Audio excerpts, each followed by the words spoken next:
ওয়াজে বলিয়াছেন সেজদায় আল্লাহর কাছে নিজের জন্য কিছু চাও, তাহলে আরবিতে না বাংলায় এই কীভাবে আবেদন করে নামাজ হবে কি না?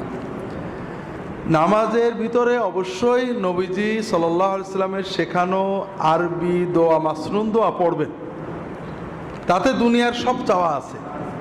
আপনি একটা আল্লাহ আমার 20টা টাকা, 2টো পটল, 3টে ঝিঙে, এরকম চাওয়ার দরকার নেই তো। আল্লাহ আমার রিজিকে বরকত দিয়ে দাও, আমার অভাব অনটন কম করে দাও, আমার সুস্থতা দাও, এটা জেনারেলাইজ দোয়া। এটা হাদিস শরীফে মাসনুন আরবি দোয়াগুলো পড়বেন, ছোট ছোট দোয়া শিখে নেবেন, একটা দোয়ায় সব এসে যায়। এরপরও যদি কেউ একান্ত না পারেন, নফল সালাতে মাতৃভাষায় দোয়া করলে আলেমদের মতভেদ আছে, কেউ মাকরু তাহরিমি, কেউ মাকরু তানজিহি, কেউ জায়েজ বলেছেন। তো একান্ত বাধ্য হলে সুন্নত দোয়াগুলোর